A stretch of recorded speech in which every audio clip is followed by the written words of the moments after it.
definitely one of the papers we've had, or I've had several of the calendar I've been looking forward to a lot of other people have. I'm going to introduce Andy Hammann here in a second, but first I want to give a warm welcome to all of our alum, our homecoming Tiger people. This is homecoming weekend.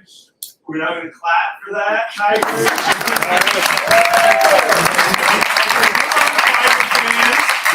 Clap now, because you don't know if you know what you're supposed to about at the football game.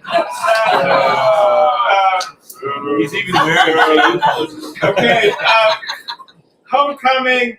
I don't know if you guys have heard this one, but did you know that the University of Missouri invented the tradition of homecoming? Has anyone ever heard that? we've heard Never heard that. that. It's a reactionary tradition. Also, the University of Missouri invented an honors college. I don't know if anyone's heard that one as well. So a couple of things about invented traditions here at the University of Missouri. But hey, what is an invented tradition? How does that actually work historically? All of us who have read Eric Hobsbawm's essay on the invented tradition know that what makes a tradition stick isn't just people, but it's institutions. Institutions is what carries through traditions over time. People come and go. So the alumni that are here, some of you may not know me. I'm the new director, Jay Sexton. I will be gone at some point, just like my predecessor was gone. Obviously, the students come and go, but the institutions remain the same. Just take, for instance, the oldest political party in the world. It hasn't changed, as the events of this week have made clear. The Tory party started, I think, in the early 18th century. Al told me the 17th century Tory party started was always backbiting, eating its own, and that beautiful tradition has never been this week. Okay, enough about that. Andy Hammann. So we say, I don't know if we did this deliberately or if this was fortuitous, but it is fitting that Andy Hammann is here to give his lecture as our new postdoctoral fellow at the Kinder Institute on homecoming weekend, because Andy Hammann moved to Columbia, Missouri in 1985. 1986. I was looking for the call out. I was shouting out to his family, who was sitting in the back row. Andy moved here in 1986, attended Rockbridge High School on the south side of town.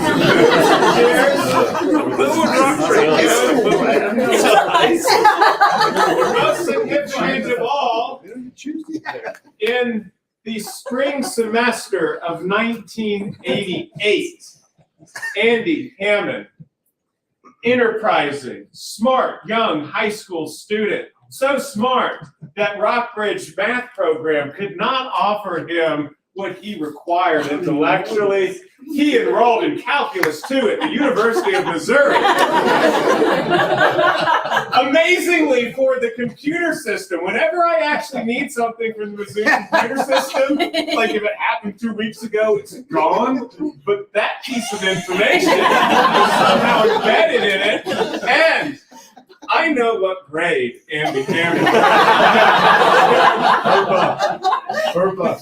And it would be a FERPA violation if I said it out loud, but to the highest bidder later tonight. Okay, and he went on and clearly had an amazing career, went to Yale. We have so many Yale people at the Kinder Institute. It's starting to become a problem. He went to Yale University, where he got his BA in history. Moved on, got an MBA at the Wharton School at Penn a few years later. Went out into the real world and then came back to do his PhD in history at Stanford University, which he completed in 2017 on 19th century American history on the topic he's going to talk to us about today. The title of the paper, you can see it right behind me, Freedom in Black and White, the Politics of Slavery and Black Expatriation in 19th Century America. Let's give a warm homecoming welcome to Andy Hammann.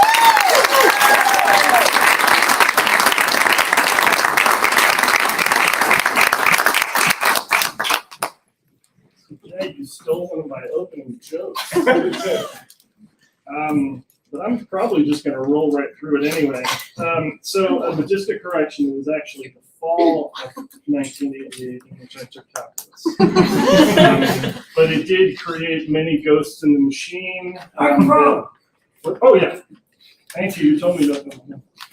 It did create many ghosts in the machine that Carly has helped me clear out, because where is the on button? You showed this to me. I can't. On top. Oh, there it is. Okay. Well, that's loud.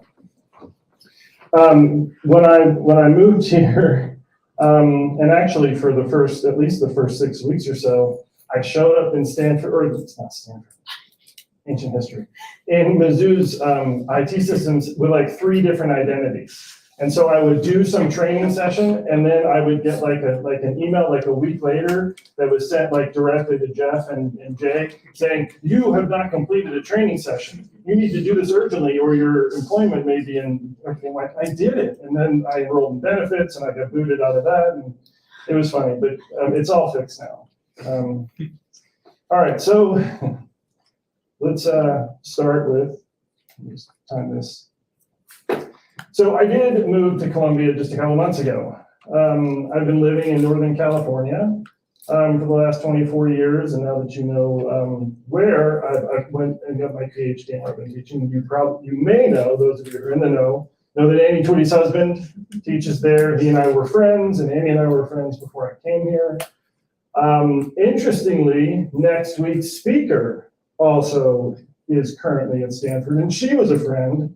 And frankly, if it weren't for the 4 of them, I would not have known how amazing a place Kinder was. And I've been here for a short time, but they're totally right. So getting back to my move, again, this joke won't be quite as effective, but I'm going to do it anyway.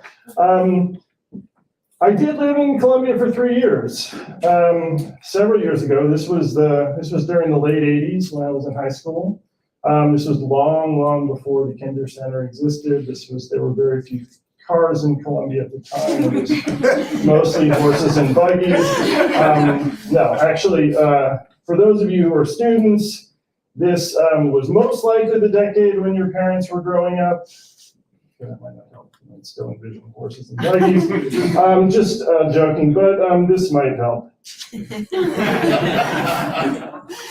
The 80s.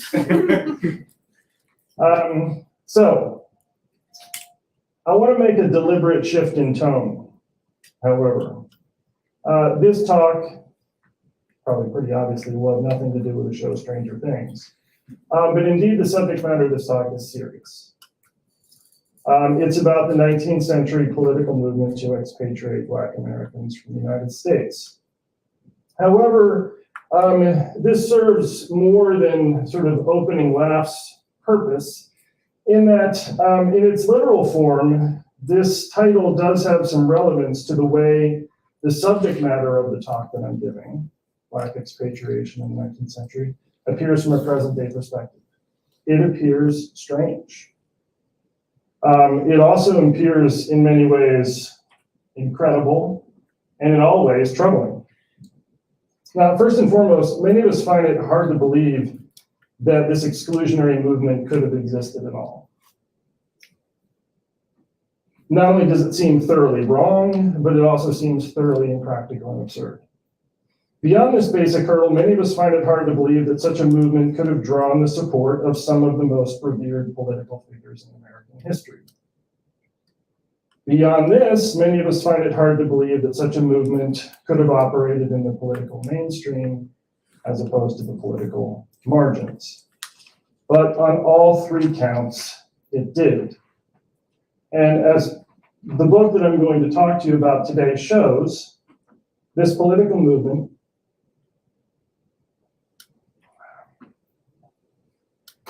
spanned more than 80 years in national politics, from roughly 1816 through 1900. It involved Thomas Jefferson, Henry Clay, Abraham Lincoln, numerous other presidents, cabinet members, Supreme Court justices, and to my count, probably hundreds of congressmen. And this movement made absolutely sure that the issue of Black expatriation was discussed in most of the major debates on slavery up to 1865, and importantly, in some of the most important debates over Black civil rights in the decades following. Now, before I begin, I want to offer an acknowledgement. I have a few of my students here. It's always right to footnote. So I do need a footnote. Because yesterday, in the spirit of practicing what I preach in the classroom about the importance of seeking others' advice when you're composing anything really, but certainly writing or an oral presentation, this is important despite how scary it is. Showing people rough drafts, presenting in an unpolished way. So yesterday, to a very engaged and open-minded and helpful audience, I gave a draft of a portion of this presentation to students in my revolutionary transformation class. Usually Thursday, 12:31. And the comments were incredibly insightful and really excellent, which is hard to do given that there's a power dynamic. And I acknowledge that, but I said, look, I really do, I'm trying to model vulnerability to you, and I do really want your perspectives. They gave me many perspectives, and I made a lot of revisions.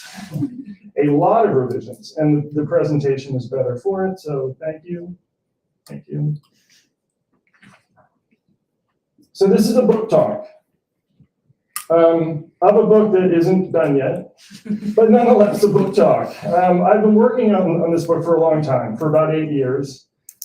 Freedom in Black and White, as it is tentatively called. Its main argument is that the Black expatriation political movement bore significant responsibility for propagating two particular racialized ideas. One, the idea that Black freedom was a problem in American society.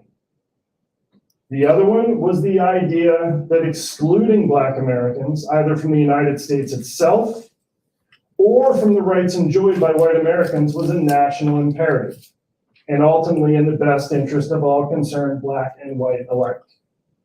Strange. The preface of the story takes place with Jefferson in 1787, when he published Notes on the State of Virginia, which is the only book that he published in his life.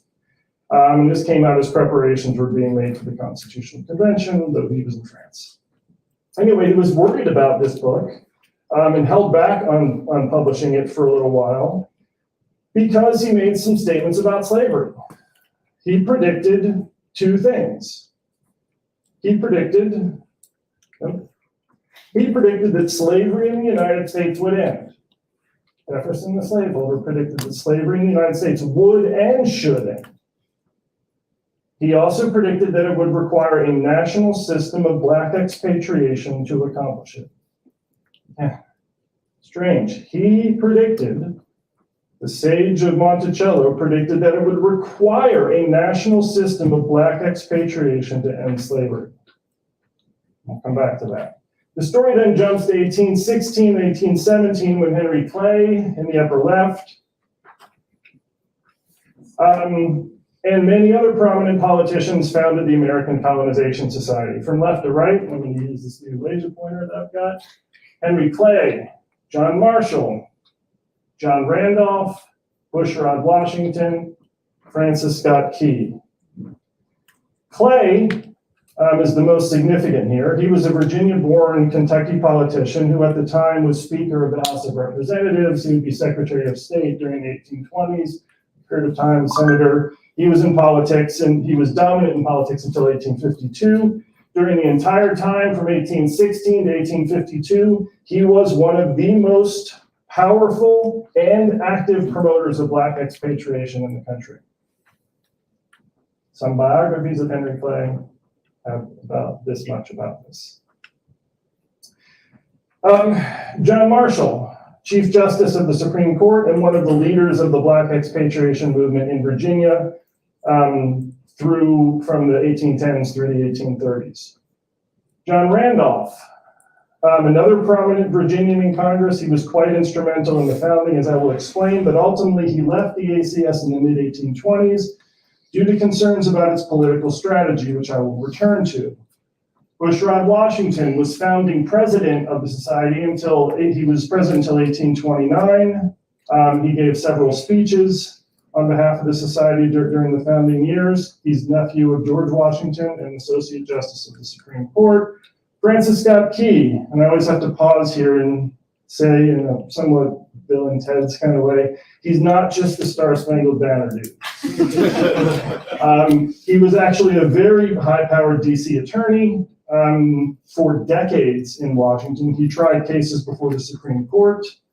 And over the next 25 years, until his death in 1842, he was one of the ACS's most active administrators and traveling promoters. He also was very close friends with him, and he was a brother-in-law of Roger Taney, who was also involved early in the American Colonization Society, though not for very long. What is important to note about all these individuals is that they are upper Southern slaveholders from Virginia, Maryland, and Kentucky. In other words, the milieu of Thomas Jefferson. In early 1817, this founding group took the organization's first major action when it submitted an appeal to Congress, the first of many, asking the federal government to help the organization establish a colony in Africa and to help fund and facilitate the long process of removing Black Americans from the United States. This founding moment was the effective beginning of the 80-year Black expatriation political movement. Each subsequent chapter of the book, after this one, covers a distinct phase of the political movement's development. At one point, I thought I was going to take you through all of these, and I realized I was writing a 5-hour presentation. What is important to notice is that the first 5 happened before 1865, while enslavement is legal in a significant part of the country. And the last chapter, one of the, perhaps the most important, takes place after 1865, when slavery constitutionally is illegal everywhere. Across these several chapters, I show 2 things. First, the argument for Black expatriation shifted over these decades in response to changing political contexts. Okay? They shifted in response to changing political contexts. They were elaborated. Second, these arguments, despite these elaborations, consistently characterize Black expatriation as something that the United States had to do if it wanted to chart a path of stability and progress. In aggregate, what these 2 things illuminate is that the 80-year political movement was in essence a rhetorical project that built layer upon layer of nationalist connotations around these 2 core ideas. Nationalist connotations around these 2 ideas, that Black freedom was a problem in American society and that exclusion in some form was a national imperative.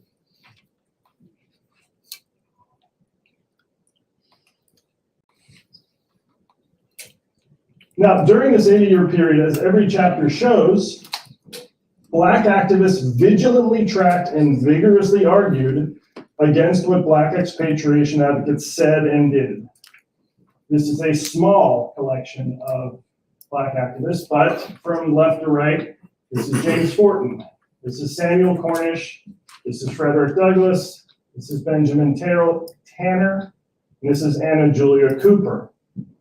I'll give you a little bit of information about each. James Forten was one of the most wealthy Black Americans of the 19th century, one of the most wealthy Americans, period, of the 19th century. He was a sailmaker and merchant in Philadelphia. He was a founder and funder of the American Anti-Slavery Society and several Black newspapers, some of which Samuel Cornish edited. Samuel Cornish was a very prominent Black journalist between the 1820s and 1850s. He published extensively in opposition to Black expatriation. I need to come back to Forten because Forten was one of the Philadelphia leaders who staged a couple large protests in Philadelphia in the weeks following the ACS's founding in 1817. The weeks following, they staged these protests and made it incredibly clear that Black Americans had no interest in what the ACS was offering, voluntary expatriation, and they saw the ideas of the ACS as fundamentally wrong-headed and problematic, to turn their own word against them. Frederick Douglass is really the most important one to highlight here, and that's not because he was one of the most famous Americans of the 19th century, and really in American history, but because for 50 years of his life, from the late 1840s until the mid-1890s when he died, he was the most dominant and perseverant opposition voice with respect to this movement. Benjamin Tanner, some of you may know, he was a leader of the African Methodist Episcopal Church, and he was one of the church's most prolific journalists. He ran the Christian Recorder for many, many years. His opposition mainly concentrated during the period of the 1870s, 1880s, 1890s. I think he was still alive then, but he was a post-bellum opponent. Anna Julia Cooper, she was an author and a teacher who was considered one of the founding voices of Black feminism. She was a public figure from the late 1800s through the 1960s. She was born in 1858. She lived to be 105. She was born when slavery was legal. She died during the civil rights era of the 20th century. In the 1890s, she published a book that argued vehemently against the exclusionary ideas that had long been associated with Black expatriation advocacy and that were still very much in the political ether. So one of this group's most significant concerns, obviously, was that the attempt to get federal support was going to work. And that this Black expatriation in some form was going to become an active project of the national government. But this is a really important point. They were, in many ways, just as concerned about the effects this movement's ongoing elaboration of these ideas was having on white attitudes toward enslavement and toward Black civic equality. They very much understood something that I will talk about in a moment, which is that political movements do not need to succeed in passing legislation in order to have a significant impact on society. Now, before moving on, I want to make a few more points about the Black opposition movement.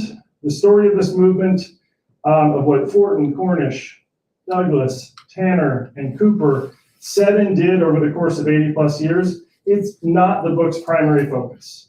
The primary focus is on understanding the white-led Black expatriation movement as a phenomenon, to understand the how, the why, and the so what. However, this protest story, this opposition story, is still one of the book's crucial interpretive anchors, which is why it's part of the narrative in every chapter. As I conducted my research over many years, I found that the many complexities, nuances, and downright confusing things about the Black expatriation political movement, which I'm about to introduce you to, came into much clearer focus when I examined the documentary record of 19th century Black activism. Black Americans paid very, very close attention to this movement from the very beginning. And they never stopped paying attention. And in a very real sense, they understood better than anyone else what it was that the leaders of this movement were trying to accomplish and the long-term implications of the movement's efforts. And if you don't examine, as I'd probably say again in this presentation, if you don't examine this record deeply, you will not understand what the white-led Black expatriation movement believed it was saying and doing. The million-dollar question. I think I have an editor, almost, but I've had to articulate this to her, and getting better at it. But why has no one written this book? I mean, actually, I think there are some compelling reasons. So first of all, again, to some extent, the answer to this question is that historians have not looked for the story, and many have noted bits and pieces of it in passing, but few have taken a long, hard look at it over a long period of time. There are some monographs, but it's more sort of a patchwork. The disinclination, I want to say, is at least has something to do with the strangeness, the ugliness, and the hard-to-believeness, okay, of what this political movement was saying and trying to accomplish. Historians are not impervious to the kind of reactions that I talked about at the beginning. Beyond this basic aversion, and I will tell you, I still encounter plenty of aversion when very smart scholars who have no reason to dislike what I do are like, why are you studying that? I will say, I'm not going to say that.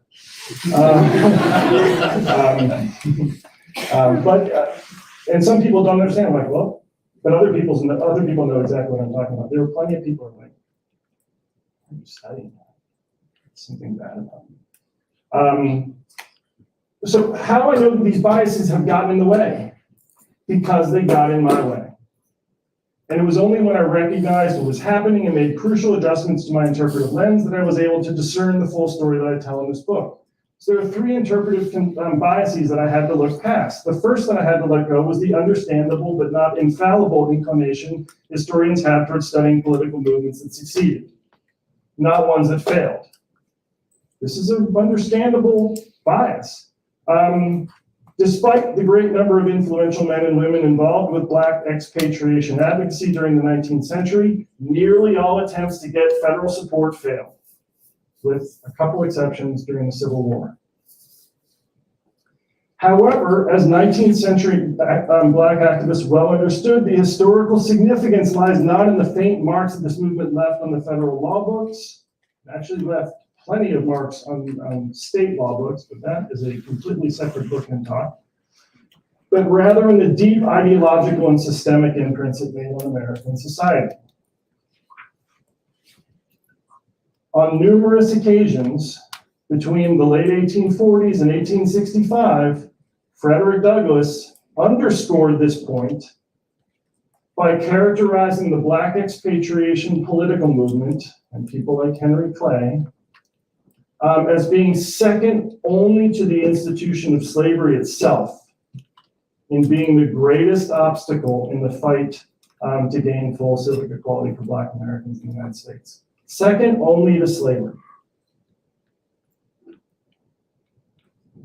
Second thing, I had to resist the impulse to use 1865 as a narrative endpoint or starting point, even though I did in the dissertation, because I just couldn't write the last chapter. It's taking me too long. But the book, I didn't allow myself to do that. You need to understand this story, and it's not that I actually wanted to go past 1865, but my sources took me there. The story took me there. I discovered that I had to look through the 1865 moment, not simply toward it or from it. Third, I realized that I had to examine this movement through a lens that was not rigidly binary.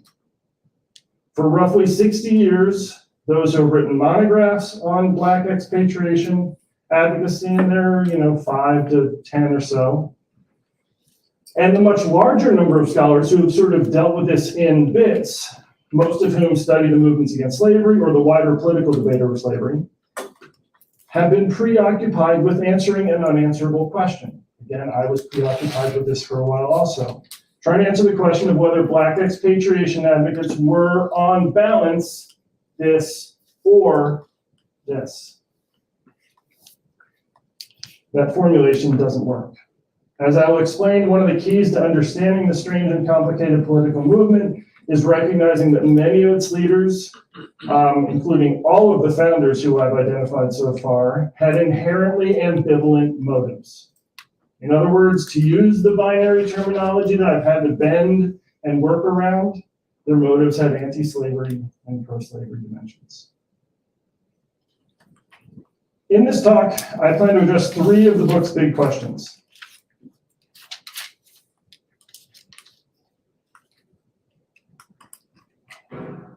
And I hope these are questions that were on the top of your mind anyway. Why?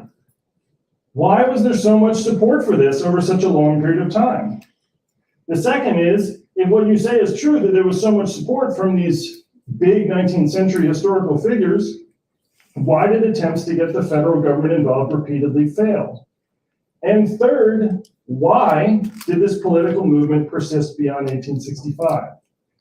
If it originated, as it did, in the political debates over slavery, why did it persist after the 13th Amendment abolished the institution? Now, before I answer these questions, I need to engage in a bit of historical decoding and translation for you. Since the rhetoric of the Black expatriation movement is complicated, nuanced, and at times deliberately deceptive. So, let's start by coming back to Jefferson. So, what in the heck did Jefferson mean in Notes in the State of Virginia when he said ending slavery required a national system of Black expatriation to accomplish it? That doesn't necessarily make intuitive sense to us. Excuse me. What he meant was that in his view, the racialized practice of enslavement, the fact that in North America, in the British Empire, enslavement was racialized, that over the course of the centuries that had created a mutual and ineradicable prejudice between the white race and the Black race. In effect, he said enslavement had made Black freedom and white freedom incongruous. They couldn't coexist, or there would be a race war. Thus, it was absolutely essential, non-negotiable, to combine emancipation and expatriation. And for Jefferson and the many politicians who followed his lead, this was an inextricable connection. Now, if you're puzzled by this Jeffersonian way of thinking, let me confuse you a lot more before I clarify things. I will do this by examining the founding moment of the American Colonization Society, the organization that played a very key role in the Black expatriation political movement, though I want to stress, and many historians have missed this, by no means an exclusive role. In fact, if you look at the late 1850s and the Civil War, the dominant role was played by Abraham Lincoln and a family by the name of Blair, which had one of them is Frank Blair, who's one of the most famous 19th century congressmen in the United States. They had nothing to do with the American Colonization Society, and the Civil War was sort of the heyday of efforts to get political or pass legislation. I'm setting myself up for something here, but I'll just allow the words to do what they've done. I'm going to confuse you a bunch more. But I am going to help you understand the seeming mess of things that the founders said about the organization's mission during the founding moment. Should I turn this volume down? Okay. So let me begin by talking about what the founders identified as the ACS's main functions. The main functions of the ACS were simple: to establish a colony on the west coast of Africa, which during the early 1820s it ultimately did. Some of you may know that was Liberia, which declared its independence in 1847 and is a nation to this day. Second, to facilitate the voluntary expatriation of free Black Americans. This is important to notice. To obtain funding and support from the federal government. These were the main functions of the society. The main objective, the main stated objective in the founding charter, which the founders characterized as both humanitarian and nationalistic, was to gradually remove what they described to be an unassimilable caste. Free Black Americans were, according to the founders, neither enslaved nor free. They were in a liminal state between freedom and enslavement that it was, according to them, impossible to get out of. Why was it impossible to get out of? Because they presumed that the anti-Black prejudice of white Americans, while not something to celebrate, they would typically make that disclaimer, was effectively ineradicable. A modified version of Jefferson's remark about mutual prejudice. This whole situation was fundamentally unjust, but it was also, from their perspective, fundamentally problematic for a Republican society. Castes, they claimed, if one examined history and the tenets of political philosophy, had a tendency to undermine the stability and function of Republican societies. Okay, that's what they said. Those were sort of the official messages. John Randolph, who was a bit of a wild card, and also really liked to piss off Henry Clay, said some things during the founding moments that Clay, as I'll show you in a moment, wished he hadn't said, but he was actually being pretty honest. Nonetheless, what he said seemed internally contradictory. So what did he say? He said that ACS founders had two expected outcomes for the project that they were embarking on. Beyond the basic humanitarian and nationalistic benefits of removing an unassimilable caste, they hoped to encourage thousands of emancipations, and they hoped, quote, to tend to secure the property of every master over his slaves. So what does that mean? To understand Randolph, we need to start with a belief that was widespread among white Southerners. So widespread that it was rare, just wasn't questioned. And it wasn't empirically demonstrated, it was just assumed. Jefferson had assumed it, and it had increased, the belief had increased considerably over the last 30 years. The idea, the presumption was that free black populations caused enslaved uprisings. There was a direct, powerful, inevitable causal relationship between the two. Again, according to Southern belief system.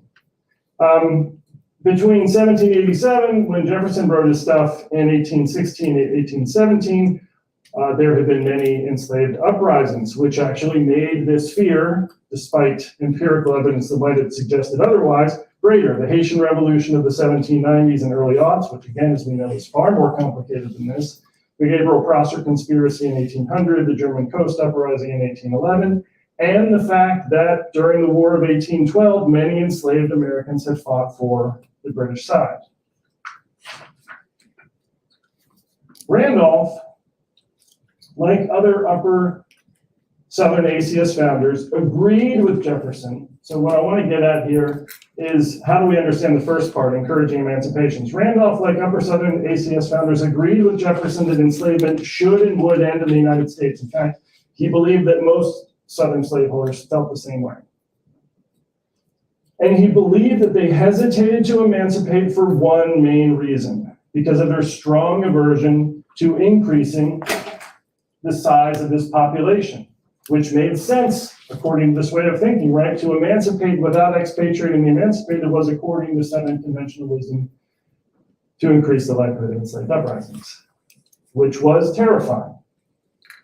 This is where the ACS offered a key solution. By establishing a system that enabled slaveholders to connect emancipation and expatriation, the ACS, in Randolph's mind, would give thousands of slaveholders an opportunity to stop hesitating and actually emancipate. Now, how do we make sense of his "make slavery more safe" remark? The system of expatriation envisioned by the founders was not simply about dealing with the emancipated or the prospectively free. In fact, if you remember, it was very much also about this population, the free black population that was already free. And according to Southern conventional wisdom, this population was what made the institution dangerous in the present. From the Southern perspective, this was much more than just an unassimilable caste that was unjustly oppressed and that undermined the function of Republican government. It was an ever-growing spark that threatened to light an ever-growing volume of kindling. Virginia at the time had the largest enslaved population and the second largest free black population. Maryland had a very large enslaved population and the largest free black population. Those are the two states that drove much of the early promotion of the black expatriation movement, and that remained the case for decades. So since the ACS also sought to facilitate the expatriation of this group, it had the capacity, again, if we think in these Southern terms, to decrease the chance of enslaved uprisings, thus making slavery less dangerous or more safe. So that's a decoding of Randolph. Now let's move on to Clay. In the same meeting that Randolph said all this stuff about slavery, Henry Clay declared that there was no intention on the part of the founders of the ACS to touch or agitate in the slightest degree the institution of enslavement. The ACS's sole function was to engage with the nation's free black population. Now, how on earth do we reconcile this with the stuff that Randolph said, aside from knowing that Randolph liked to push Clay's buttons? But in theory, they were on the same side. To understand Clay, We need to start with a constitution, which is always a great thing to do in a kinder colloque. We need to understand that there was a basic political consensus during the antebellum period that enslavement generally fell under state jurisdiction. There were exceptions, but what this meant was very few politicians believed that slavery could be abolished by the national government except by means of a constitutional amendment, which, given the number of enslaved states, was not going to pass. Right? It was not going to get ratified. The implication of this was that in a very real sense, there was political risk in what the American colonization society was attempting. They were seeking federal support for an institution whose efforts were expected, at least according to Randolph, to have a significant impact on slavery. This effort could be seen, and spoiler, would soon be seen, as setting a dangerous precedent regarding states' rights and slavery, one that threatened this larger political consensus. Now, for the time being, ACS founders could presume this risk was mitigated by the involvement of Randolph, who was well known, who was well known as one of the most fierce states' rights advocates in the South. So that was a mitigating factor. Also, the fact that most of the founders, especially the ones who spoke, were all Southern slaveholders. Clearly, they cared about the states, each state's right to self-determine with respect to slavery. But it was still a risk. Indeed, less than 10 years later, Randolph would leave because of this. And it was this risk that was very much on Clay's mind when he declared this confusing thing. He knew he was being deliberately deceptive. Basically, he was going a bit overboard in order to convince all of those who attended the ACS's founding or who were reading reports of the ACS's founding that its leaders would be super careful in their politics. And he did this by stressing that the ACS dealt with free blacks only. This was a refrain that the ACS would use, and insisting that its purpose was to remove an unassimilable caste that resided in all states, North and South, not just the South. But in reality, as he would make abundantly clear in speeches over the next 35 years, he was very much on the same Southern page as Randolph. So before moving on, let's just summarize the decoding effort here. This is what Clay said. Deals with free blacks only, purpose was to remove an unassimilable caste. This is what Clay and Randolph meant. Encourage emancipations, make slavery more safe. Scary to say every and all when you're a historian, but effectively every upper Southern supporter of black expatriation at least supported this. Most of them supported both. But none of them were unconcerned with that. All right, now I want to return to the three big questions. Reasons for widespread support, reasons for repeated failures, reasons for continued promotion. Let's start with the first big question. Why was there so much support for the idea of black expatriation during the 19th century? I'm going to focus my remarks here on the antebellum period. The dominant impulse for the black expatriation political movement, as I've been suggesting, came from the Upper South. Don't read Wikipedia. It's a pretty good source on a lot of things. It's wrong because it's based on older scholarship that is also, in a sense, wrong. This was a dominant Upper Southern impulse. There was just simply no way, as I'll explain, that Northerners were going to care in the same kind of way about this project.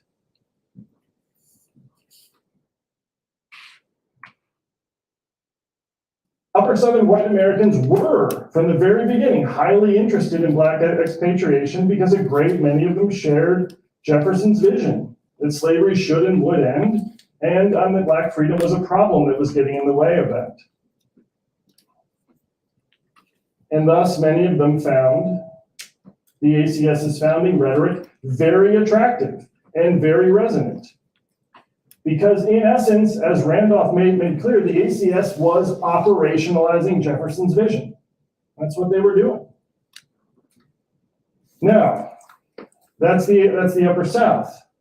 The North, throughout the antebellum period, there was also significant support for black expatriation in the North. During the 1820s, upper Southern founders like Francis Scott Key had to do a lot of promotion and recruiting to make this interest happen, to jumpstart this interest. One of the things that became clear to all of the upper Southern founders was that the North just didn't care, especially in the contorted way that Clay described their vision. What they cared about was this. If the ACS actually believed, could credibly claim that they were trying to encourage emancipations and that they believed this would happen, then Northerners were interested, generally speaking, or some portion of Northerners were interested. They were not at all interested in using federal dollars to make slavery more safe. They didn't have the same kind of fear of slavery. Or even to accomplish the broader national objective of removing a supposedly unassimilable caste. Now, to be clear, this is not to say that Northerners harbored less racial prejudice than the South, just that it was of a different kind. Northerners, unlike upper Southerners, did not live with an ever-present fear of enslaved uprisings. These are two of the prominent Northern supporters. This is Theodore Frelinghuysen, a New Jersey legislator and Henry Clay's vice presidential running mate in the presidential election of 1844, which he lost.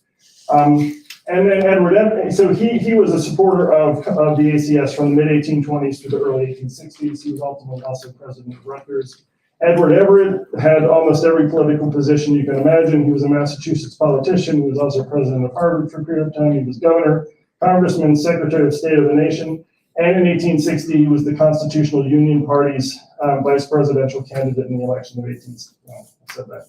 I need to hit do not disturb on my phone. Okay.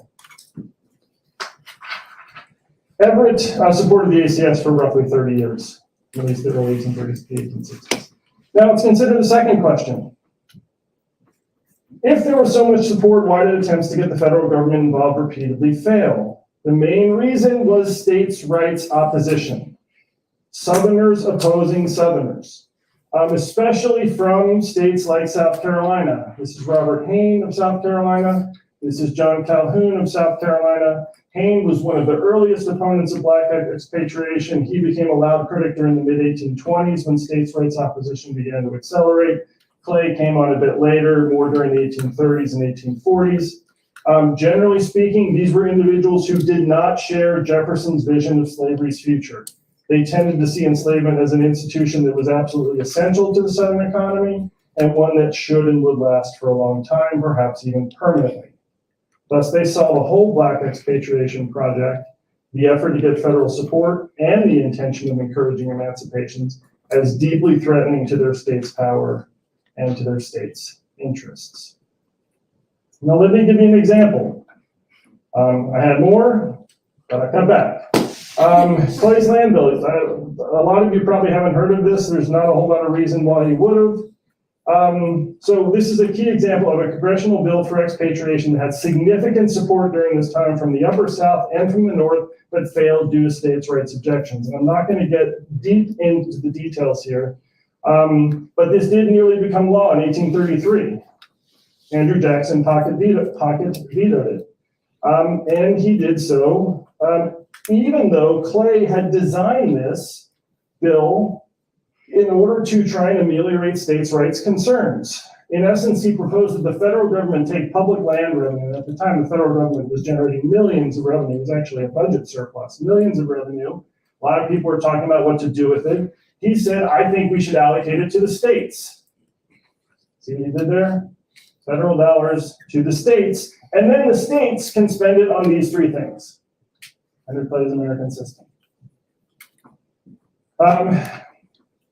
Generated a lot of interest, but it didn't work. In the escalating states' rights concerns of the 1820s and 1830s, Jackson saw the Clay Land Bill as simply too controversial and provocative to sign. And I'm going to skip that. Okay, now, I want to jump forward somewhat sheepishly past the Civil War. To the decades following the Civil War, and I need to apologize to Jorg and Jay and anyone else who thought I was going to talk about Lincoln and the Civil War. To be honest, I thought I was going to do so until yesterday at 5 p.m. But there's a good reason for skipping forward 30 plus years. First of all, I don't want to run the risk of going over time, which I may do anyway, and causing a homecoming revolution. But I also want to make sure that I have time to address the post-1865 piece because it is very important. So, on to the third question. Why did the Black expatriation political movement persist beyond 1865? In other words, to remind you, if it originated in the slavery debates, why did it persist after abolition? But I want to add a further complication to this. Why did politicians continue to promote Black expatriation after 1865, considering the fact that it had no chance of making it through Congress in the form of a bill? The Republican Party, for reasons I'm not going to explain, had no interest in the issue after 1863. The Democratic Party had some interest, but as I will explain, it was interested much more in using the ideology of the expatriation movement as a political instrument than it was in actually obtaining federal support. So, why did it persist and why does its persistence matter? Well, the main reason that it persisted, and there were others, is because many Southern politicians saw great value in using the ideology of the Black expatriation political movement to fight against Black voting rights and the 15th Amendment, which is those of you who remember your Reconstruction history will recall were now protected by the Constitution. Ratified in 1870, it made it illegal to restrict the right to vote on a racialized basis, thus nullifying a century of state laws that had excluded this right for Black Americans. But now, we still haven't explained it. Why did various white Southern politicians, along with many others, see great value in using the ideology of Black expatriation to fight against Black suffrage?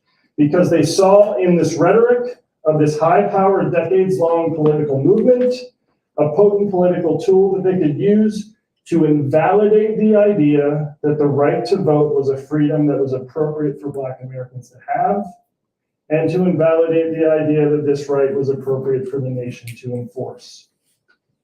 And for many decades, some of the most revered politicians in American history, Jefferson, Key, Clay, Webster, Lincoln, and so many others, had propagated the idea that Black freedom was a problem in American society, something that corrupted the inner workings of each state, that undermined the strength of the Union, and that prevented the Union from realizing its great and exceptional potential. By tapping into this enormous, influential, and deeply rooted body of pre-1865 exclusionary rhetoric, various white politicians and journalists from the South sought to make a post-1865 case that the 15th Amendment had been a colossal, misguided mistake, that it was unnatural, and as a result, that it was in some ways inevitable and really incontestable that what Southerners were doing that the Southern states, in trying to find ways to work around the 15th Amendment, it was hard to make the claim that what they were doing was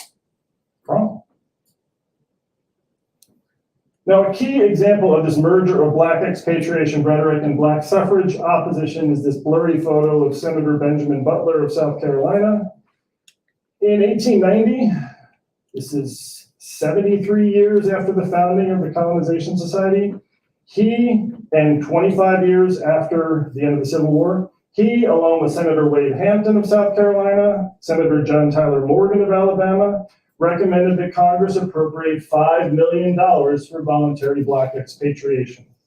All three of these individuals were former slaveholders and former Confederate generals who had come back into Congress as part of the late 1870s resurgence of the Democratic Party in the South. They all also hailed from states that had Black majority or near majority populations. The lower South was much more interested in Black expatriation during the post-Civil War period than it was during the pre-Civil War period.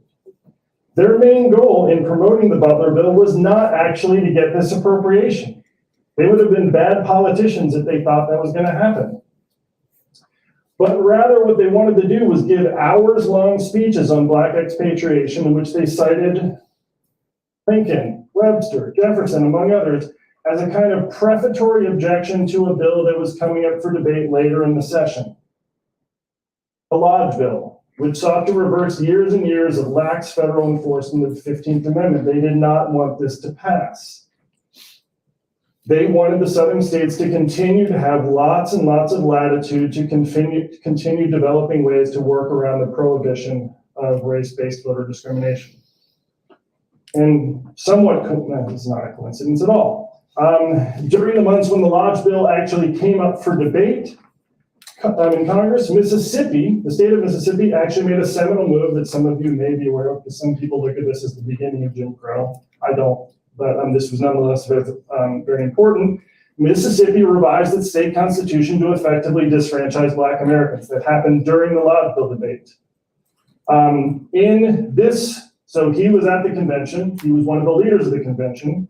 He was also a senator on the Senate floor during this massive filibuster against the Lodge Bill. He, just like Butler, Morgan, and Hampton, also invoked the ideology and memory of the antebellum Black expatriation movement. In specific, he offered Civil War era quotes from Lincoln, in which the president strongly and repeatedly affirmed his interest in Black expatriation. And there is a quick Lincoln Civil War tidbit. So why does this particular piece of post-1865 history matter? I'm going to try and close this quickly. Well, it matters because it's directly connected to a political movement that did, in fact, succeed and that had lasting consequences. Over the next 2 decades, from 1890 until roughly 1910, following the Lodge Bill's failure and following Mississippi's act of disfranchisement, many southern states followed Mississippi's lead. Not surprisingly, some of the first ones were the states with Black majorities. And they used constitutional revisions to do so. During this entire period of time, there was a significant amount of overlapping public discourse in the South on Black voting and Black expatriation. The merger of these two discourses was still very much in the air, increasingly so. This is an example of a book, a very popular book that was first published in 1889, then again in 1890. Here we have a third edition in 1907. This book had lots of rhetoric about how the 15th Amendment was a disaster, Black voting made no sense, and the Negro problem and its radical solution, the radical solution recommended by this South Carolinian, was Black expatriation. All right, home stretch. So the story told in Freedom in Black and White is indeed a strange story, a hard to believe story and a troubling story, but it is a very important one. It's a story that left marks all over the historical record. Once you find threads, you're amazed at how many there are. All over the historical record of Congress, of the federal government, and of state legislatures. But nonetheless, it's proved difficult for historians to discern in terms of magnitude and continuity. Many who have come across these marks in their own research, including myself during my early years as a really ambitious but confused graduate student, have struggled to see the fullness of the story because of some pretty basic biases, as I talked about before. Believing that we can sort attitudes into anti-slavery ones and pro-slavery ones. A reasonable thing to presume, but it gets in the way. Starting or ending our histories in 1865 also gets in the way with this particular story. And presuming that political movements that repeatedly failed to achieve their goals probably did not produce ideas that had a big impact while the movement was active or in the decades and centuries after. We need to adjust our lens. So one of the most important takeaways from Freedom in Black and White is that Jefferson's particular vision of the nation's racial future, the idea that Black freedom was a problem, and the idea that exclusion was a national imperative, was not a fringe view, but a mainstream one. Even though we would prefer, and many historians might still prefer, and might write bad reviews of the book, saying this was a fringe view. For roughly 8 decades, this vision was pushed by politicians who portrayed themselves, and this is also key, as moderates. Henry Clay portrayed himself as a moderate, Lincoln, and many others. And they were esteemed by many white Americans as moderates. Indeed, it was in part because so many white Americans found logic and appeal, as curious as it is to us, in Black expatriation rhetoric, that black activists like Frederick Douglass fought so hard and for so long against the black expatriation political movement, why he never felt like he could let up. This sense of logic and appeal stemmed again from this vision's middle-of-the-road framing, or, to use Douglass's words, its insidious blending of good and evil. And it was this very characteristic, Douglass added, that made the rhetoric of black expatriation as dangerous. And he said this, so I can give you the source. He said, as dangerous, if not more so, than the explicitly malignant doctrines of John Calhoun. He was worried more about Clay than John Calhoun because he felt like Calhoun was easier to dismiss. Because John Calhoun didn't really pretend to have any good, even slavery, positive good, whatever. It was also this very characteristic, this blending of good and evil, that made it easier for post-1865 politicians to carry this pre-1865 racialized way of thinking across the threshold of abolition, and to make contorted declarations during the 1870s, 1880s, and 1890s that celebrated the end of slavery, which pretty much all of them did, including these former Confederate generals, while at the same time insisting that it was rational and appropriate to restrict the scope of black civil rights. And the way that their thinking went was the 13th Amendment had only solved a portion of the nation's racial dilemma. The problem of black freedom remained. Now, during the final years of Frederick Douglass's life, between 1889 and 1895, he gave many speeches in which one of the recurring themes was how much anxiety he felt regarding the current and future civil rights of Black Americans. In several of these speeches, he spoke, oh crap. Now you can see some of what I cut. Okay, still having problems. He spoke with great frustration about the ongoing efforts, the fact that there were ongoing efforts to promote black expatriation. And he spoke with even greater frustration about the extent to which the preposterous idea that black freedom was a problem was being used to justify efforts to deprive black Americans of their constitutional rights, especially the right to vote. This idea was preposterous to him for many reasons, but one of the main reasons was that it strongly suggested that black Americans were somehow to blame for the nation's racial tensions and issues, that somehow their claims to freedom, which now had constitutional backing, were unnatural, without historical support and productive of disorder. Douglass had no patience for all of this, and he was frustrated, but at the same time, he was not terribly surprised that these slavery era ideas, these slavery era problem ideas, still had traction 25 years after the ratification of the 13th, 14th, and 15th Amendments. In one of his speeches, he declared, and I'm going to quote almost fully, there's a little paraphrasing. The true problem, he said, hinging on this word problem, is not the Negro, but the nation. Not the law-abiding blacks of the South, but the white men of that section who by fraud, violence, and persecution are breaking the law, trampling on the Constitution, corrupting the ballot box, and defeating the ends of justice. The true problem, he continued, is that the United States government made the Negro a citizen, and it remained to be seen whether it would protect him as one. This, he added for emphasis, is the problem. It is my strong belief that there is much more work to be done in this particular historical vein. And I will say that although freedom in black and white ends around 1800, I think that by clearly showing that these Jeffersonian ideas had significant purchase in the politics of the era between 1865 and 1900, the book strongly suggests that these ideas had purchase in the early decades of the 20th century and beyond. And indeed, lest anyone presume that this strange, hard to believe, troubling history has made no marks that can be found in the present, I refer you to this website. The American Renaissance is an organization that's based just outside of DC in Northern Virginia. They've been publishing things online, articles, interviews, podcasts, blogs since at least 1990.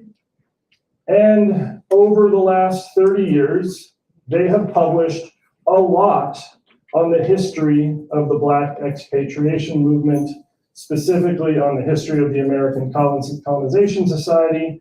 And I would guide you to this last point. He talks about how I didn't mention James Madison was the president of the American Colonization Society for a short time during the 1830s, and he did donate a lot of money in his will to it. But I couldn't include everyone. But here's what this says. This is from 2021. Perhaps the Madisonian conservatism we need to rediscover is the American Colonization Society. It may be the time to restart it.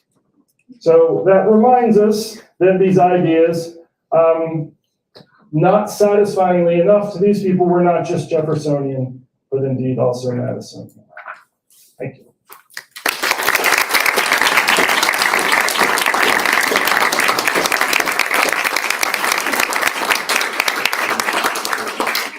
Okay, plenty of time for questions, and as per tradition, we welcome student questions first. So, as you mentioned, this is a pretty nuanced topic. I think you bring it up those interpretive biases. It's not often we get to hear about the process of trying to uncover those. You mentioned that many Black activists were against the expatriation movement. Mhm. Were there any Black voices that were in support of it? Normally, this is like a thing we associate with the 20th century. Black activism. But are they two completely separate movements, or is there more nuance? Did you talk to Lily? Okay. It's an excellent question, and the answer is yes. At various points, and I address this to some extent in the book, at various points, especially during the 18th, and I can tell you the moments in time. It was during the 1820s, it was during the 1850s, and then it was again largely during the late 1870s and 1880s.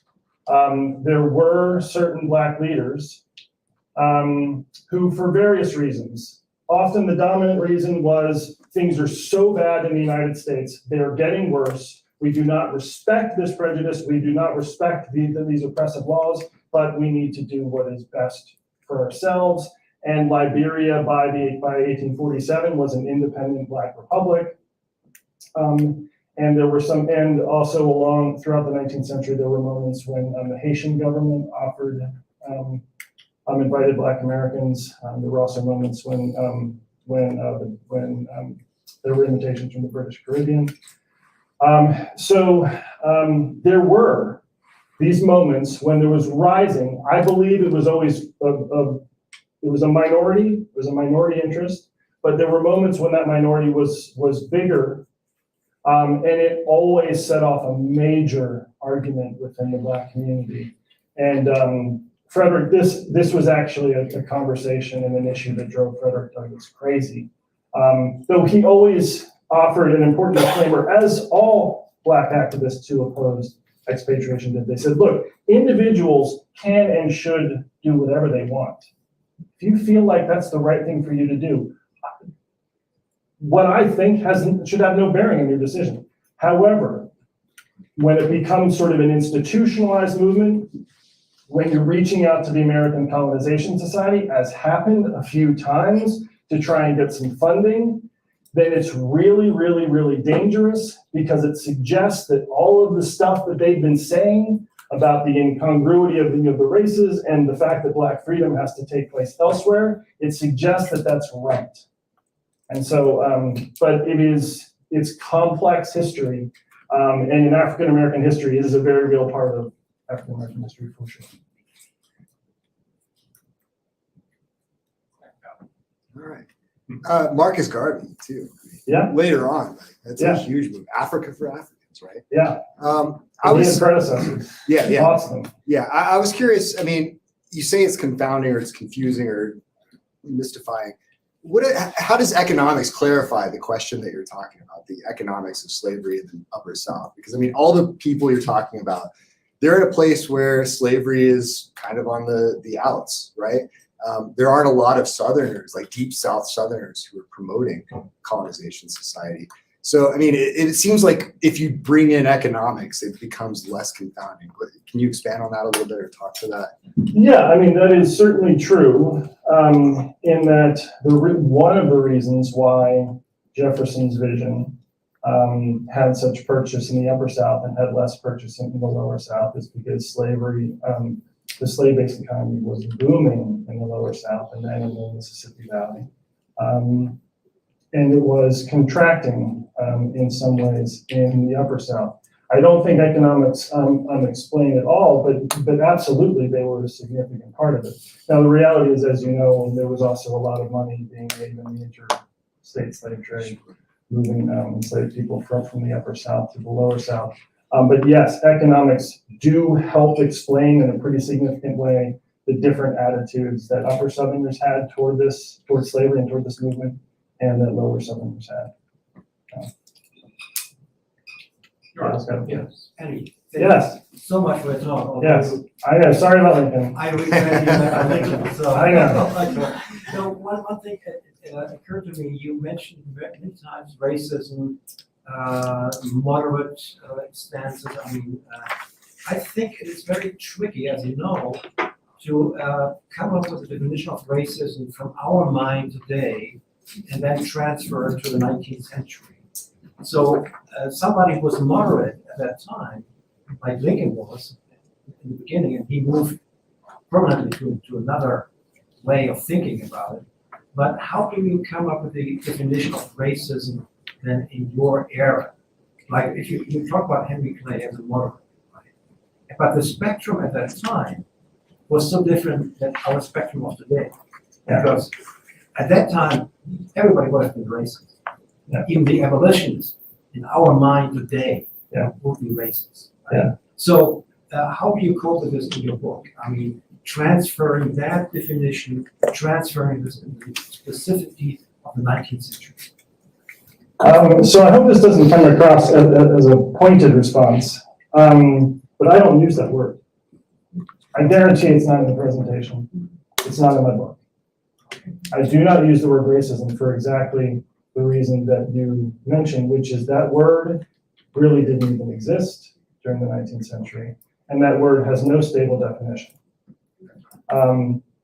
And so I use words which are a little more cumbersome, like racialized, but I also, and I'm very certain of this, never suggest that Henry Clay's racialized attitudes were moderate. I say that other people might identify him as a moderate. He might have identified himself or been perceived in terms of his attitudes towards slavery as a moderate. But I avoid those words as much as possible because they also are relative and don't have stable definitions. In fact, I have an article that nearly killed me to write coming out in American 19th century history later this year, where I basically say, exaggerating what I say, but I basically say that anti-slavery and pro-slavery are fundamentally problematic terms because they don't have standard definitions. And people bandy them around and they say things like, oh, not enough anti-slavery or somewhat pro-slavery. And that leads to historians sort of talking past each other, and there's inevitably some element of presentism. So actually, I deeply sympathize with what you were talking about, and I've been grappling mightily with it for years. And so I actually have made a choice to be very careful about avoiding certain words because I don't want to get myself exactly into that realm of subjectivity where it's not clear precisely what I'm saying and what I'm not saying. Other questions? Oh, sorry, Al. So I had two unrelated ones, if that's okay. Yeah. So the first one is about this time period you're talking about, starting in terms of the board, is where this fits in with other ideas of those who can or cannot be assimilated. Especially since Jefferson at this point in time, right, is arguing for certain indigenous peoples to be assimilated, others can. By the time we get later in the story, it doesn't matter how assimilated you are, you need to be moved into dispossess. Yeah. And so I'm wondering where like kind of development of this fits in with the ideas of other groups of people Mm-hmm. who can or cannot be part of the American citizenry or American populace. Yeah. And then my other question is about where these ideas of we must move people out once they're emancipated fits into things that go back to the colonial era, so 17th, 18th century laws, like those that came out of Virginia, that say people can only be manumitted if they are then moved out of the colony. Yeah. And so how much, I mean, this seems very different, but I'm trying to figure out how much kind of is a continuation of what's existed for the century or so before, and how much of this is kind of a new transformation. Yeah, so let me take a Did second. everyone hear that? No. Yeah, okay, so the first question was about linking it to Indian removal or Yeah. indigenous peoples. And the second question was about the colonial legacy, or how this drew out of colonial Right. practices of removing populations. So, yes, the answer to the second question is yes. This idea was already in, I don't know exactly when and where it starts, but it's certainly during the colonial period, the idea that people who are emancipated are in some sort of state where they are not ready, they're deemed not ready to be brought into the polity. And what I can say is that there's a long history, and so let me actually say it this way. Jefferson was not the progenitor of this idea. He was looked at in that way because it was an easy sort of shorthand for people who were trying to invoke his authority behind this idea during the 19th century. But Jefferson obviously was not the originator of it. He was a product of his time. And so there was a long history, and I don't know colonial law nearly as well as you do, but I do know that there's a long history of laws of, like, if you emancipate an enslaved person, you as the slaveholder or the enslaved person has to post this big, super expensive bond that if they do anything wrong, they can be re-enslaved and that money can be taken away. So regulating the freedoms of newly emancipated people or even people who were born free, yes, there's extensive common law precedents for that in the English colonies. With respect to the first question, again, I'll try and give a short answer, but there is something that's kind of funky here, in that during the 1830s, which was a time when there was significant high-level support for Black expatriation in Washington, almost to a person, this was tended to be a Whig project, almost to a person, those who supported Black expatriation in the American Colonization Society, like Clay and many others, opposed the dispossession of Indian lands. I have done some work on that. I can't fully explain that, but it does have I'm not going to try and do it on the fly, but there's an irony there, because we would think there's sort of this kind of racialized analog, but as you know, Jefferson viewed Native people as potentially assimilable, largely because they hadn't been enslaved, but also because of other attitudes that he had.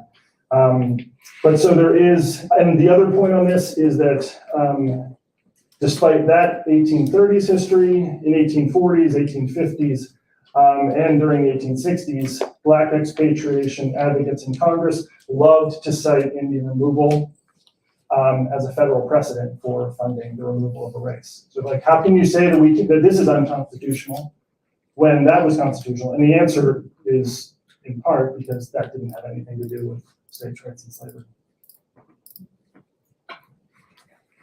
So how would you view, because you touched on a brief bio sketch of the founder of the African Methodist Episcopal Church, how would you view religion and the fact that in the 1850s, in the antebellum era, before the Civil War, that both the Black and the white church were spreading two different gospels? And how would you argue that because of what the Black and white thought presented the gospel as, that as he touched on, the Black movement, the new Exodus, really at World War I, if we're going to look after 1865, or we're going to look in the town of Nicodemus in Kansas, how would you view religion as a construct of the thinking of freedom in Black and white? I'm way out of my depth on contrasting the two, but I can say that that a lot of the Black activists who drove the opposition movement were quite religious. Many of them were ministers, many of them were bishops. Some portion, and I will also say that within the Black community, especially during the postbellum period, there were one of the arguments that was made in favor of leaving, and Henry McNeill Turner, who was a very prominent African Methodist Episcopal minister, Benjamin Tanner, and he locked horns a bunch of times. He locked horns with Douglas because he was promoting this kind of return to Africa that was anathema to Tanner, and Douglas. And part of what was driving his desire to see this happen was this kind of missionary element, buying into this idea that, again, I don't know. I know this idea had a lot of purchase among white Christians. I don't know to what extent how it developed in the African American community, but I do know that during the late 1800s, there were African American bishops who were talking about how, enslavement had been, in God's inscrutable way, a means of bringing Africans over to North America for the purpose of getting civilized and getting Christianized, and that return was always part of God's plan. But the question you ask about contrasting the way that white Christianity and black Christianity could have sort of formulated different perspectives on this, it's an excellent one, but it's way beyond what I know.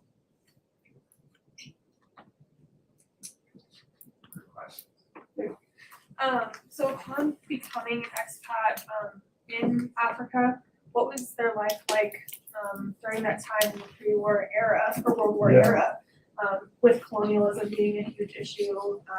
Did that impact them at all, or was there any other things that would have their life at risk, essentially? Yeah, well, let me just speak about the antebellum period, because there are different answers for the postbellum period, but let me just talk about the antebellum period. There was enormous mortality, an incredibly high mortality rate among black immigrants to Liberia. And that was actually one of many reasons why black Americans were like, this doesn't make any sense. I mean, first of all, I just don't agree with your rationale, but also, like, people are dying, like tons and tons of people are dying, in passage or once they arrive. So Liberia, for many, many decades, had a very bad reputation, a very scary reputation among African Americans. That changed somewhat with the Declaration of Independence, because it had been around longer, it was more developed, and there were some, again, there were African Americans, even like Douglas, who would say, look, I can't deny that there's some historical significance to this independent Black republic on the west coast of Africa. I hate the American Colonization Society, but now that this colony is independent, is a nation, I have some level of sympathy and affinity. But even then, I mean, it was an enormous risk, and actually the first settlement, I think almost everyone died, and they had to send like a second thing. And the way that ACS people would talk about this is they're like, hey, it's just like Jamestown, and they did use this analogy a lot. Like, it was super hard for the English colonists. Lots of people died. Lots of people got into conflict with the indigenous peoples, and this is just the early years of a similar kind of settlement. But it was written and talked about a lot. I'd like to ask you, Andy, about where Abraham Lincoln fits into your story. Yeah, he doesn't really. No, he does. He does. He did get a huge little picture on like full sign. No, he does. But I mean, of course, there are the defenders of Lincoln. I'll present the defense of Lincoln, because of course Lincoln is a lifelong advocate of colonization. But those who seek to contextualize that would say two things, wouldn't they? They would say first that Lincoln and many of the individuals you mentioned, their vision of colonization was always limited to the voluntary colonization, whereas of course there were those who advocated for coercive forced deportation, and that was a very important distinction at the time. And then the second thing that they would say would be that when someone like Lincoln advocates colonization, he's using colonization in exactly the same way, say, Butler is using colonization in the Force Bill Act of 1890, but in a completely different way. he's suggesting, he's presenting colonization as a fig leaf, as a mechanism to promote a more radical vision of emancipation.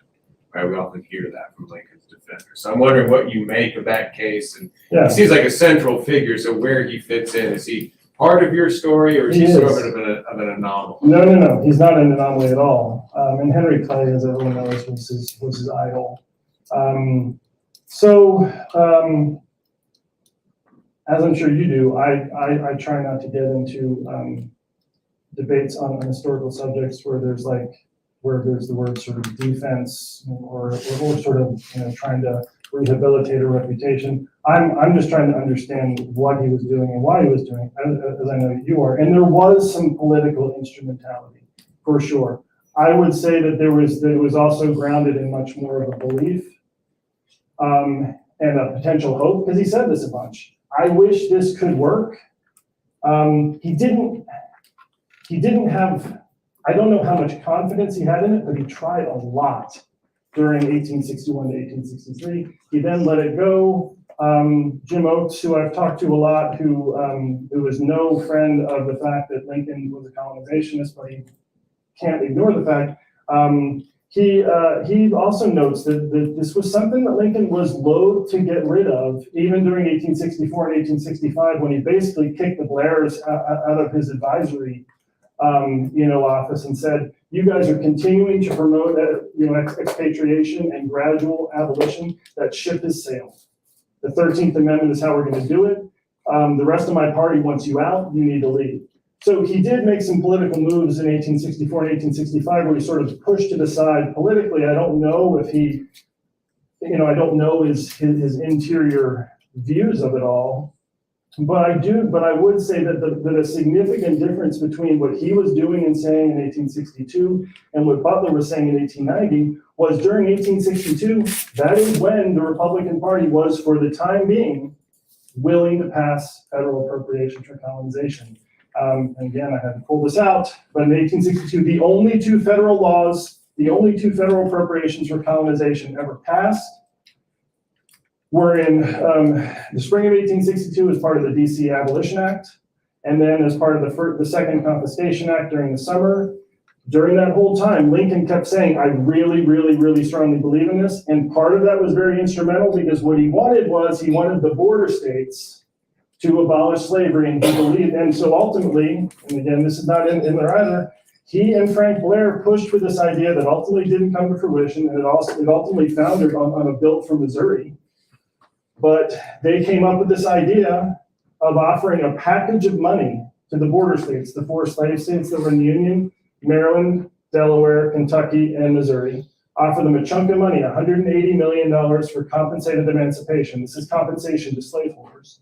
And $20 million for voluntary, well, actually, the Border State Report didn't say this, but Lincoln did very much believe it needed to be voluntary expatriation. $200 million that he was willing to throw this because he knew he was really trying to do what the Constitution said he couldn't do. He could abolish slavery in DC because that was federal jurisdiction. He couldn't abolish slavery in Missouri because that was a state case. I do want to say one more thing though about voluntary, which is also something that I had to pull out. There is, if you remember this slide, Black expatriation advocates like Clay, again, they would sort of not say everything that they knew. So they were always clear needed to be voluntary. There were only a few moments where some people talked about potentially involuntarily deporting, but that almost never had any support from Clay or anyone like Clay. Got shut down.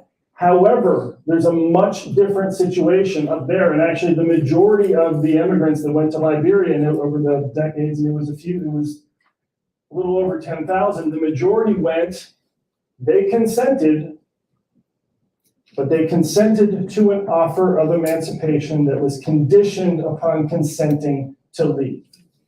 Now that is not purely voluntary, even though it's technically, right, and that's what they kept saying, with their own consent and voluntary. There's an element of deception by omission there, because from contract, standard contract law, there is a consent, it is voluntary. But nonetheless, when you explain that, doesn't sound, it's certainly not the same kind of voluntary as you have here. And Lincoln understood that, and he got backed up during the Civil War a couple of times. And do you back voluntary versus compulsory? He's like, in no circumstance do I back compulsory, but he was never forced to parse that.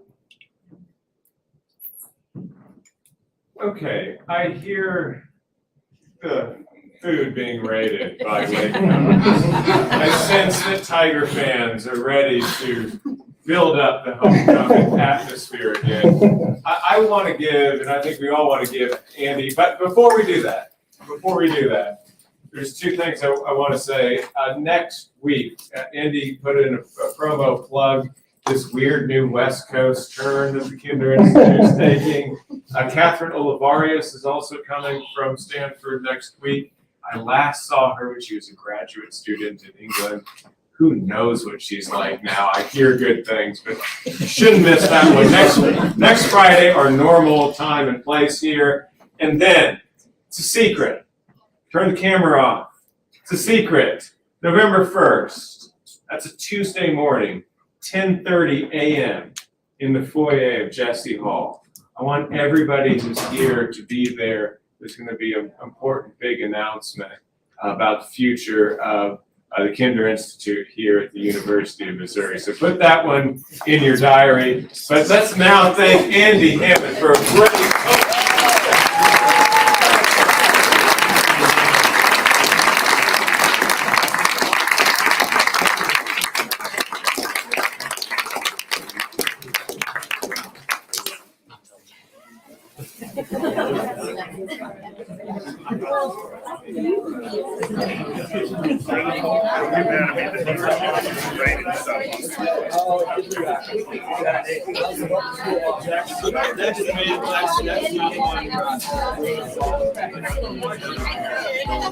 I like it.